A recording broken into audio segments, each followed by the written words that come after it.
c'est les caméras et que les gens qui sont au-dessus là ont tout le pouvoir à ce niveau-là. Donc, ils font des choses qui étaient inimaginables il y a encore 15 ans.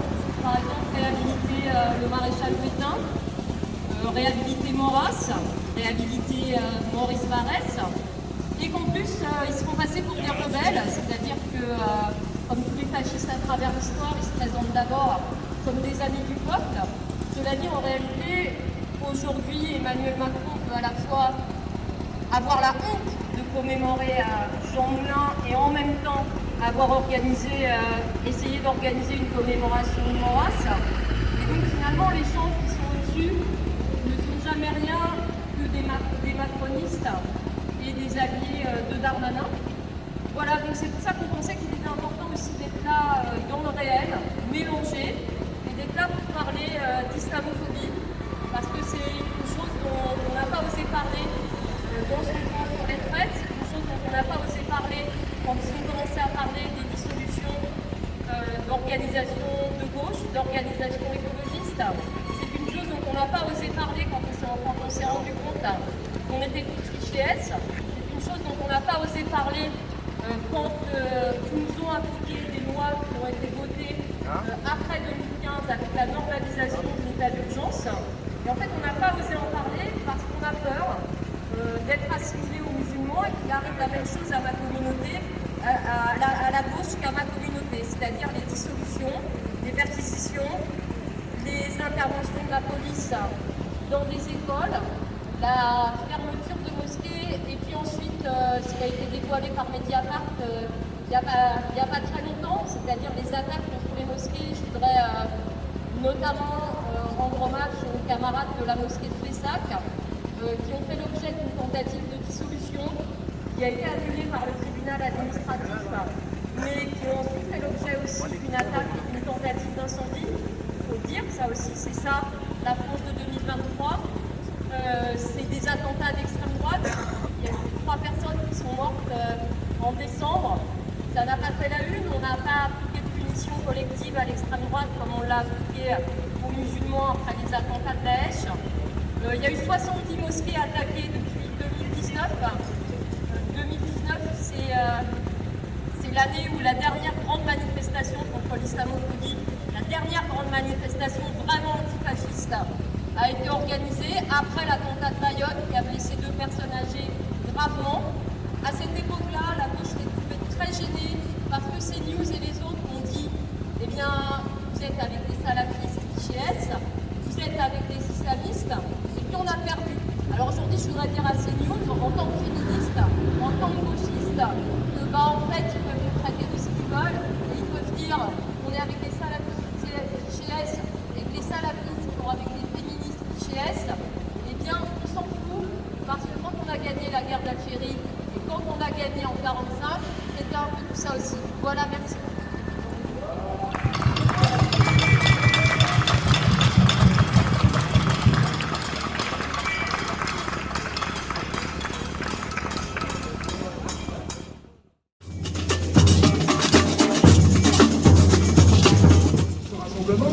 Devant CNews, d'autant plus que bon, en cette période du 8 mai où le fascisme a été écrasé, et ben, malheureusement on s'aperçoit que la bête est encore féconde.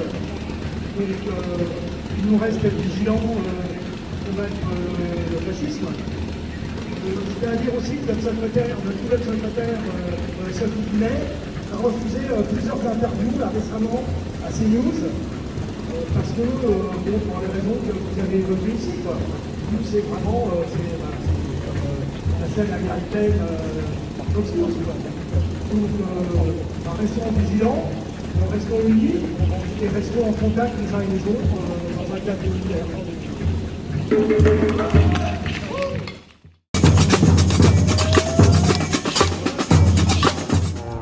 Je m'inscris dans tout ce qui a été dit précédemment, et notamment par Elias.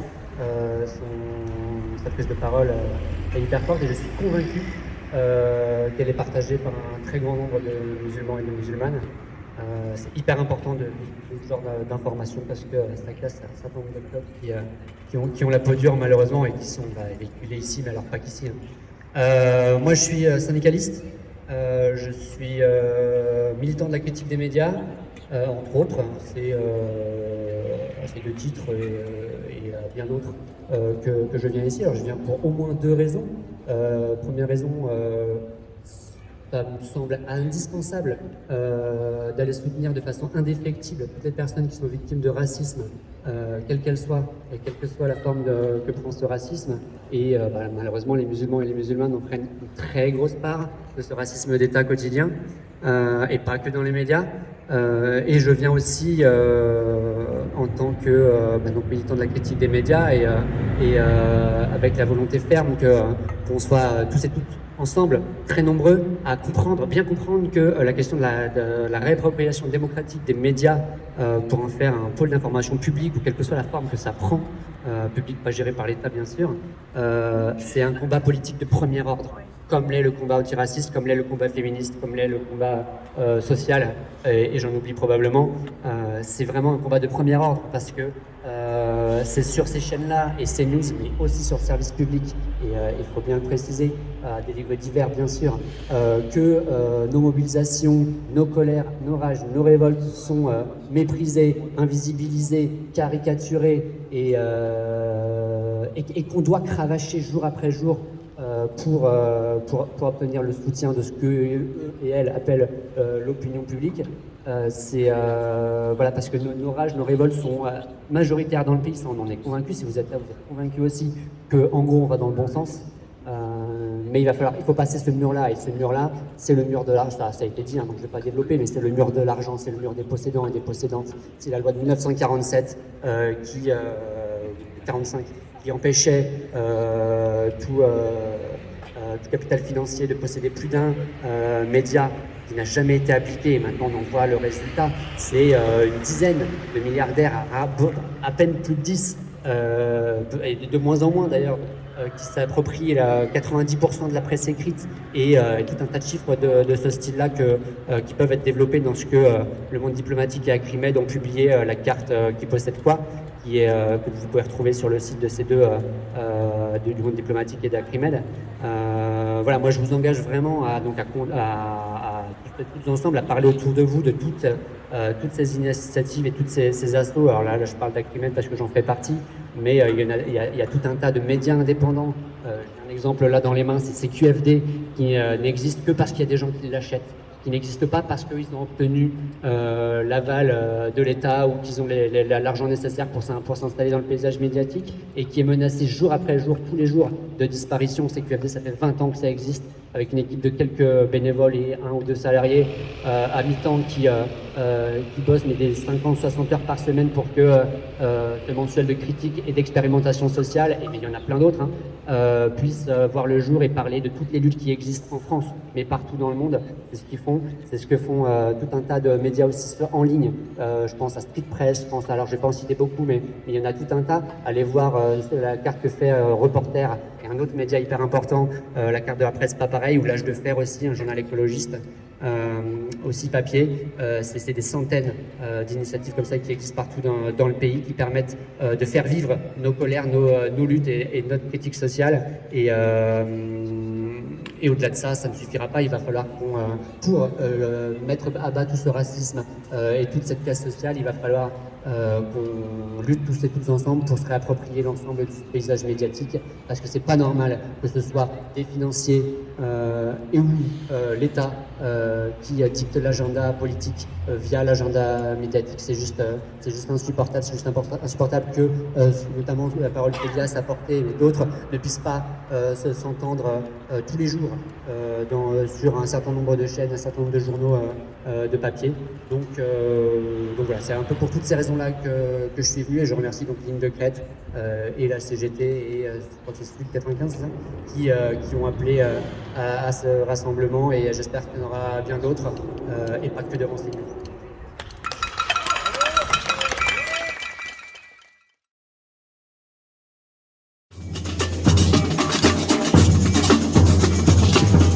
Un édito sur CNews et tout, je me renseigne vite fait, j'ai pas trop de quoi je vais parler, mais je vais le dire. Donc, j'ai connu Ligne de Crête, c'est avant tout quelque chose sur les réseaux sociaux. C'est la deuxième fois que je participe à une action de Ligne de Crête. La première fois, j'étais resté discret. C'était sur l'antisémitisme. C'était à 4, 5 ans, je sais plus, peut-être 2018, 2019. Et l'antisémitisme chez nous, à gauche. Et maintenant, la deuxième grosse action que je fais, finalement, c'est sur l'islamophobie. Et l'islamophobie qui est déversée par Bolloré, par le groupe Canal+, par CNews, par tous ces chroniqueurs, mais qui est aussi chez nous. On pourrait aussi le chercher chez nous, dans la gauche, dans l'extrême gauche, au moins parce que ça nous fait peur d'être associés aux musulmans, ça nous fait peur de nous battre à leur côté. Et puis finalement, parce que c'est ça l'histoire de la famille, c'est ça l'histoire de l'extrême droite. Faut se souvenir par exemple d'où vient juste le Front National. Le Front National, c'est un peu comme dit la Manif pour tous, il y a un papa et une maman. On peut dire il y a un parent 1, un parent 2, il y a les collabos, il y a Vichy, il y a toute la partie antisémite, on la connaît, on célèbre la victoire contre le 8 mai. Et puis le parent 2 du Front National, il faut se souvenir, c'est l'OAS, c'est l'Algérie française, c'est tout ce qu'on a ramené des colonies, c'est tout ce qu'on a ramené des appelés qui étaient en Algérie, à qui il fallait vraiment créer de la haine pour arriver à faire ce genre de guerre, et qui nous l'ont ramené. On n'en parle pas trop de ça, la guerre d'Algérie, les appelés, je sais pas moi, dans les films français, il y a quoi? Il y a Dupont-la-Joie, il y a peut-être une scène au début de Mesrine, il n'y a rien, on n'en parle pas, et ça a infusé chez nous lentement, et finalement le racisme anti-arabe, le racisme biologique, tout ça, c'est plus à la mode, et on est arrivé à un racisme culturel, quoi. L'islam, c'est pas compatible avec la République, avec la démocratie, les musulmans ceci, cela, et c'est quelque chose vraiment qui a muté pour ressembler à mon avis, à ce qu'on connaît de l'antisémitisme, et les deux combats symétriques de Ligne de Crête, successivement et en parallèle, et sans jamais négliger l'un et l'autre, c'est vraiment quelque chose qui pour moi a son sens dans ce que je connais de l'histoire politique française, dans ce que je connais de mes proches, dans ce que j'ai vu, ce qu'on a ramené de la guerre d'Algérie commune, parce que moi j'ai 50 ans maintenant, la guerre d'Algérie, les gens qui l'ont faite, c'est mon père, mes oncles, etc. quoi. Et vraiment, il y a quelque chose qui a été ramené, qui n'est pas réglé, et qui ressort sur CNews, qui ressort chez nous, qui ressort dans des réflexes, dans des choses qu'on pense même plus, qu'on n'a jamais pensé, et qu'on n'a pas voulu extirper, et voilà. Alors on se retrouve devant Bolloré, lui aussi c'est une histoire de famille, ça fait depuis 1822 que c'est une famille riche, ça a commencé dans la papeterie, il a même possédé à un moment, et maintenant, voilà, c'est Bolloré, c'est le gars qui va pomper de l'argent en Afrique et recracher du racisme en France. Alors, désolé. Et voilà, là récemment, il y a un procès pour corruption au Togo. Voilà, il a revendu tous ses actifs, les ports, les infrastructures qu'il possédait. Donc voilà, c'est vraiment Bolloré, voilà, c'est la suite de l'entreprise coloniale, c'est la France-Afrique, c'est s'accaparer les richesses des uns pour leur cracher dessus ici. Donc voilà, c'est vraiment, on est au bon endroit, quoi, devant le groupe Canal, devant le joyau médiatique de Bolloré. Derrière Bolloré, c'est Vivendi, c'est Universal, c'est le groupe Canal, c'est toutes ces marques-là, Bolloré Logistique en Afrique, c'est toutes ces marques-là qui sont associées et qui sont derrière, et que, à la limite, si vous voulez bolosser Bolloré, éteignez ces télés, quoi. Voilà. Ouais.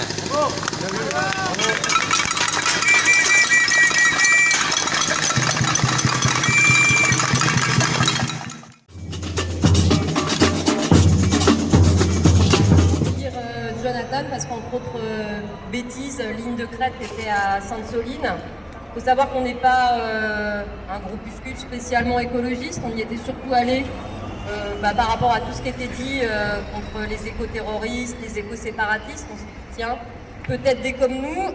Personnellement, je suis une beurette des villes. Sainte-Soline, c'était l'événement le plus terrifiant de ma vie. J'ai découvert que la Bravem pouvait avoir des quads, et c'est pire qu'à moto.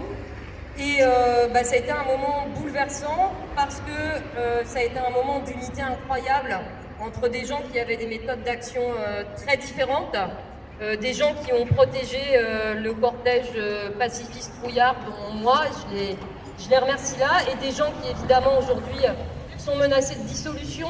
Il n'y a pas que les soulèvements de la terre, il faut savoir qu'aujourd'hui la loi séparatisme touche non seulement des grosses organisations écolo, mais aussi des petites. Moi j'ai rencontré en plein dans les champs à Sainte-Soline une fille qui s'appelle Joël et qui avait une association de protection de l'eau depuis des années et qu'on a accusé de porter atteinte aux valeurs de la République en protégeant l'eau. Donc voilà où on en est et voilà à quoi a servi aussi la loi islamophobe. Et donc je suis très très heureuse de recevoir les dissous de la République qui sont toujours là. Merci à toi.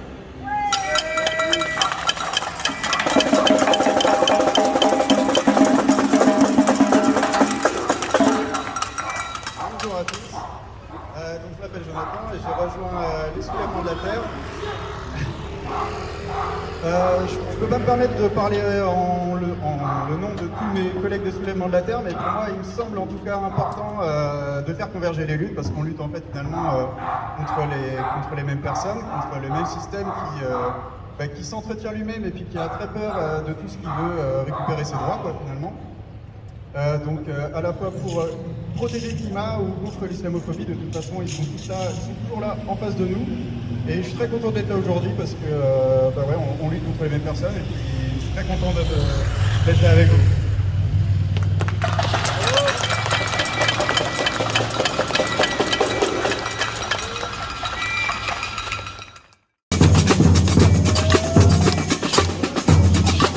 Et c'est eux qui n'ont pas voulu parce qu'ils sont un peu timides. Normalement, c'est évidemment les musulmans qui parlent en premier. Donc voilà, j'ai le plaisir et l'honneur d'accueillir Perspective Musulmane, qui est un collectif avec lequel on a la chance de travailler depuis quelques temps. C'est le collectif qui a organisé notamment la mobilisation pour l'expulsion d'Hassan Hussein. Je vais quand même leur dire que vous êtes là. C'était bien dommage parce que c'était un très très beau rassemblement. Et donc je laisse la parole à Elias Nizaled de Perspective Musulmane. Donc voilà, j'ai le plaisir et l'honneur d'accueillir Perspective Musulmane, qui est un collectif avec lequel on a la chance de travailler depuis quelques temps. C'est le collectif qui a organisé notamment la mobilisation pour l'expulsion d'Hassan Hussein. Je vais quand même leur dire que vous êtes là. C'était bien dommage parce que c'était un très très beau rassemblement. Et donc je laisse la parole à Elias Nizaled de Perspective Musulmane.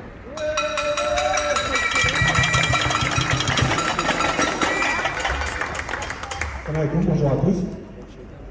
Merci d'être venus aujourd'hui assister à ce rassemblement. Je remercie beaucoup Nadia, Ligne de Crête, la CGT et Sud qui ont voulu venir également et montrer que les convergences étaient possibles.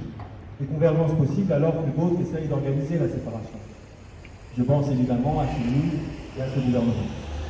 Nous sommes là pour le 12 mai, cette date symbolique, date commémorée par plusieurs groupes, plusieurs peuples. Pour les uns, il s'agissait d'être libérés du nazisme. Pour les résistants communistes, par exemple, c'était un aboutissement, une lutte qui prenait fin. À force de résistance, ils ont fini par gagner. Et si toutes ces voies sociales peuvent être démantelées aujourd'hui, c'est grâce à leurs efforts pendant cette guerre de la résistance et après pour former donc, ces lois qui aujourd'hui nous protègent, que le gouvernement dit de démanteler. Le 8 mai, pour d'autres, c'était une libération autrement. C'était pouvoir résister à nouveau. Je pense aux Juifs surtout aux enfants juifs, qui étaient pendant cette guerre cachés, qui vivaient reclus, et qui, suite à cette victoire, ont pu enfin renouer avec un sentiment d'existence, pouvoir dire je suis juif, sans risquer d'être déporté. Le 8 mai, pour d'autres, c'était une révolution qui s'annonçait. C'était l'Algérie, c'était Sétif, c'était Guelma. C'était un peuple qui pour la première fois en public, arborait le drapeau algérien, se réclamait en tant que musulman, algérien et libre. Et c'est sur cette foule qu'on tirera. C'est sur cette foule qu'on déversera l'impérialisme français. Mais cette foule n'oubliera jamais, ce peuple n'oubliera jamais, malgré les dizaines de milliers de morts, malgré le massacre qui fut fait dans toutes nos contrées, celle de nos parents. Le souvenir perdurera et la résistance prendra lieu. Plus tard, la guerre d'Algérie naissait, à coup de millions de morts, suite à toutes ces guerres, toute cette résistance, enfin la liberté se faisait. À nous aujourd'hui, dans ce passage difficile, ce passage politique qui, disons-le, est un petit peu la résurrection de l'OAS, de Maurras et de toutes ces vieilles chimères qui s'alignent et qu'on entend tous les jours chez ces gens-là et qui sont réalité même au sein de ce gouvernement. Il est temps pour nous, comme les gens que j'ai cités auparavant, comme ces peuples qui se sont libérés, comme si ces peuples qui ont voulu cette victoire et cette guerre pour arriver enfin à leur liberté, nous aussi de faire preuve de résistance. Résistance! Résistance! Résistance! Résistance! Résistance! Résistance! Résistance! Résistance! Résistance! Résistance! Résistance! Résistance!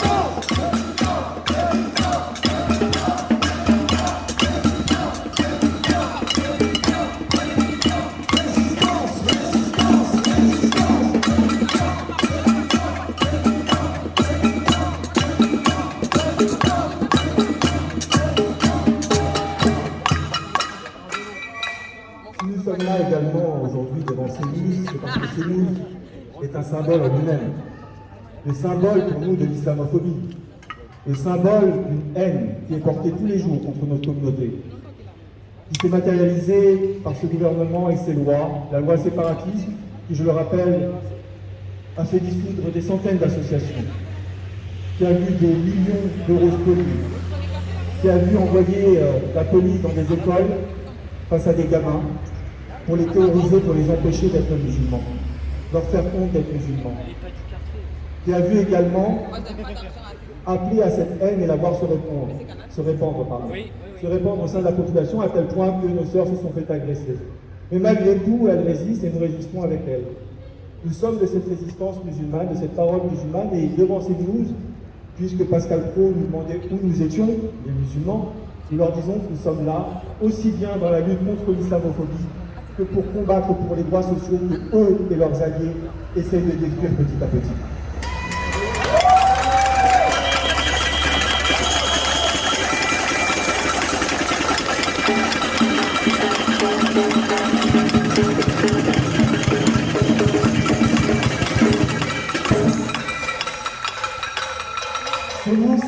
C'est également le génie qui souffle à l'oreille de la Macronie, qui appelle à la casse sociale systématique, puisqu'elle fait parler sans cesse Zemmour, qui aime tellement le peuple français qu'il lui souhaite de mourir au travail. Voilà l'amour d'extrême droite qu'on peut retrouver pour ce cher peuple français. Et cet amour il est porté par Pascal Praud et d'autres. Aujourd'hui je parle de lui, mais ça pourrait être d'autres personnes, qui finalement veulent détruire tout ce qui nous reste, le semblant de dignité qui nous restait encore en France. Pour CNews, encore une fois, un symbole grand, celui de Bolloré, qui incarne lui tout seul, avec d'autres milliardaires, cet écocide persistant, cet impérialisme. N'oublions pas que ces fortunes ne sont possibles que parce qu'ils pillent nos pays dans le sud, les pays musulmans pour le pétrole, les pays d'Afrique pour d'autres matières, ou encore l'Amérique du Sud. Et donc cette convergence des luttes se fait sur tous les continents, face à ces milliardaires qui détruisent la planète, détruisent notre quotidien, et qui veulent nous détruire tout simplement. Pour finir, je parle aujourd'hui en tant que musulman, en tant qu'islamien, si je veux dire. Islamien, puisque vous nous demandez qu'est-ce que l'islam politique. Eh bien, l'islam politique, c'est quoi? C'est être du côté des opprimés, c'est être du côté de ceux qui n'ont plus rien, c'est être du côté de ceux qui ne pourront pas travailler jusqu'à 64 ans car on les a trop usés, C'est être du côté de ceux qui n'ont plus rien et qui voient les prix augmenter sans cesse, alors que ce genre de personnes, elles, deviennent milliardaires de jour en jour. Car cette réforme, ce n'est rien d'autre que la spoliation des pauvres pour les riches. Et aujourd'hui, la police ne représente que le dernier du corps, gardien du corps de ce gouvernement. Et ce gouvernement n'est que l'exécutant de la finance internationale, des banques, de BlackRock, que sais-je encore. Donc aujourd'hui, en tant que musulman, je dis que nous avons le droit de vivre en dignité, en toute dignité, que nos anciens méritent de vivre plus longtemps, et qu'après tout, le travail n'est pas une finalité. Peut-être ont-ils autre chose à faire, s'occuper de leurs enfants, leur parler, transmettre un savoir, transmettre quelque chose d'encore plus grand. Ce souvenir et cette volonté de résistance permanente. Donc aujourd'hui, comme demain, nous serons là pour dire non à l'islamophobie, pour dire non à l'écocide programmé, pour dire non à la casse sociale, pour dire non tout simplement à l'infamie, appeler à la dignité, à la solidarité. Et nous leur disons, ce ne sera peut-être pas pour demain, mais le grand soir arrive, Inch'Allah. Et ce grand soir se fera ensemble, un grand soir de toutes les convergences, Inch'Allah.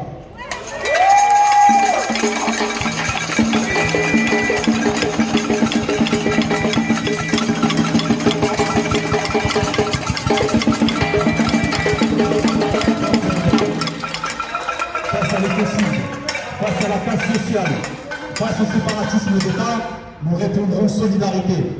Solidarité! Solidarité! Solidarité! Solidarité!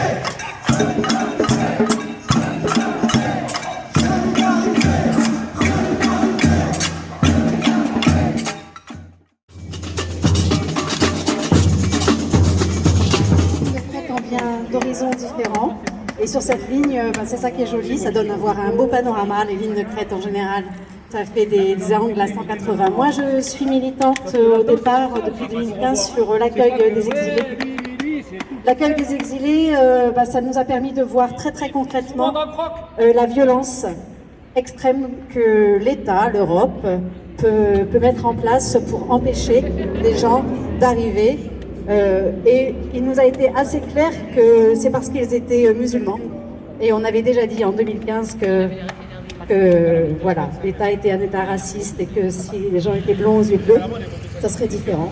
La preuve, on a vu en Ukraine la différence d'accueil qui s'est faite. Donc c'est des milliers de morts et c'est ça. C'est une armée européenne, c'est Frontex. C'est l'armée, quoi. Et ça fait des morts tous les jours. Et tous les jours. Nous, notre combat, c'est un combat qui rejoint aussi l'écologie, parce que les mouvements de population ne vont pas s'arrêter là. On prévoit des millions et des millions de gens qui vont se déplacer dans le monde. Ces gens, en partie, pas tous, mais en grosse partie, seront musulmans, peut-être, on verra. En tout cas, il faut absolument commencer à se mettre dans la tête que la seule solution possible, c'est d'accueillir. Et comment on accueille? Eh bien, c'est en donnant les moyens aux gens de pouvoir pratiquer leur religion tranquillement, sereinement. C'est en arrêtant de persécuter, en arrêtant de harceler, parce qu'il n'y a pas d'autre moyen, en fait. Il n'y a pas d'autre moyen de faire. Sinon, c'est quoi? Sinon, en ce moment, c'est une Europe qui se referme sur elle-même. C'est une armée armée jusqu'aux dents, et c'est des massacres. Hein. On tire à balles réelles, ça y est. Bref, on met voilà, vous avez compris, les frontières ailleurs, dans d'autres pays qui se chargent de massacrer à notre place et qui sont payés par l'Europe. Donc voilà, moi, ma lutte, elle est là. Elle est à très long terme. Hein. C'est certainement quelque chose que je ne verrai pas de mon vivant. Mais il faut semer des graines aujourd'hui. Il faut semer l'accueil, en fait. Il n'y a que ça. Et un accueil digne pour tout le monde, où on puisse tous vivre à peu près sereinement. Voilà, c'est pour ça que je suis là, moi. Merci. À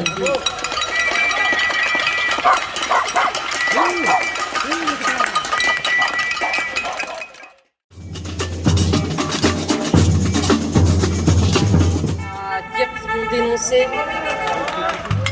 Voilà, je tiens à le dire aussi aux jeunes filles qui portent la baya, je tiens à leur dire bravo et qu'on n'est pas toutes des imbéciles et que si l'éducation nationale souhaite se passer des Arabes et des musulmanes, et notamment des femmes, il n'y aura plus grand monde dans les écoles, il y aura plus grand monde pour s'occuper des élèves en situation de handicap, il y aura plus grand monde à la cantine, et il y aura plus grand monde chez les institutrices, donc c'est la rentrée demain. Bon courage au collège, aux collègues. Et je voulais faire un tout petit peu d'histoire, puisque notre président a osé rendre hommage à Jean Moulin, c'était bien l'occasion. Et je voudrais parler d'un jeune homme, j'en parle souvent à mes élèves, il s'appelait Lazare Pitkovitch et qui était un petit immigré qui habitait porte de Clignancourt. À 13 ans, il a commencé à distribuer des tracts contre l'occupation allemande dans les rues de Paris. Il a été arrêté, comme beaucoup d'autres, par la police française. On répète bien parce que je crois que M. Macron a oublié ce petit passage. Ça n'était pas la Gestapo cette fois-là, c'était la police française. Il a été arrêté avec sa famille. Il a réussi à s'échapper. Voilà, j'aime bien raconter cette histoire-là parce que pour les enfants, évidemment, les 3/4 des histoires de la Shoah finissent très mal. Donc nous, on essaye aussi de leur transmettre l'avenir possible. Donc Lazare s'est échappé, il a fait partie à 15 ans des gens qui ont soutenu Jean Moulin. Il a notamment essayé de prendre contact avec lui quand Jean Moulin était torturé à la prison de Montluc. Il a finalement été arrêté le 24 octobre 1944 et alors que les Alliés avançaient et que l'occupant a pris la décision de faire déporter l'ensemble des résistants, mais aussi l'ensemble des Juifs qui avaient été arrêtés, lui il était les deux. Il a réussi à s'échapper le 14 juillet 1944 du train qui l'emmenait vers la mort. Et donc ensuite il a été communiste, un petit communiste de base. Il a travaillé à Monoprix, il a été un grand syndicaliste de Monoprix. Et puis voilà, et je trouve que c'est une histoire qui finit très bien et je voudrais dire merci parce qu'ici ce sont des militants de base qui sont venus. Je voudrais dire merci à l'ensemble des militants de la CGT, de Sud, d'Acrimed, des Soulèvements de la Terre. Je voudrais dire merci évidemment aux musulmans et à Elias qui ont accepté de nous rejoindre aujourd'hui. Je voudrais dire merci à tous les petits comptes Twitter qui ont 2 ou 3 abonnés et qui rediffusent et qui s'en fichent complètement d'être vus par tout le monde, mais qui ont du courage. Et voilà, je voudrais simplement dire que la résistance, c'est l'histoire des petits garçons, des petites filles et des gens qui n'étaient rien, mais qui ont osé être ensemble. Merci.